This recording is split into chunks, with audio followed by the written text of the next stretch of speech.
या ठिकाणी आज पुन्हा येथे निर्मलवारी पंढरीच्या दारी या पद्धतीनं संपूर्ण कौन्सिल हॉलमध्ये हे सगळे डिजिटल रथ आलेले आहेत। महाराष्ट्र शासनाच्या वतीने वारीच्या संदर्भात जनजागृती करण्यासाठी महाराष्ट्र शासनाने निर्मलवारी पंढरीच्या दारी अशा प्रकारचा हा कार्यक्रम राबवलेला आहे।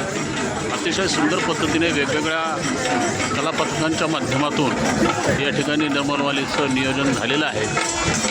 या ठिकाणी आम्हीसुद्धा जुन्नर तालुक्याचा ग्रुप या ठिकाणी आणलेला आहे आणि त्या ग्रुपच्या वतीनं निर्मलवारीचं प्रबोधन करण्यासाठी स्वच्छतेची वारी पंढरीच्या दारी अशा प्रकारचा हा कार्यक्रम आम्ही सादर करणार आहेत। थोड्याच वेळात या कार्यक्रमाला सुरुवात होत आहे। या ठिकाणी महाराष्ट्र शासनाचे असणारे स्वच्छतेच्या संदर्भातले सगळे पुरस्कार या ठिकाणी दिले जाणार आहेत। पंढरपूरच्या वारीच्या निमित्तानं संपूर्ण वारकऱ्यांमध्ये आरोग्यविषय आणि सरकारी काही योजनांच्यासाठी प्रबोधन करण्यात येणार आहे व आपण सर्व या कार्यक्रमाला उपस्थित राहावं अशा प्रकारची विनंती। या ठिकाणी श्री हरिभक्तीपरायण शाक्त धर्माचार्य प्रवीण महाराज लोखंडे यांनी सुद्धा ग्रुप आणलेला आहे। या ग्रुपच्या माध्यमातून हा शासकीय कार्यक्रम पार पाडण्यात येत आहे। थोड्याच वेळामध्ये कार्यक्रम आपल्या समोर सादर करण्यात येईल।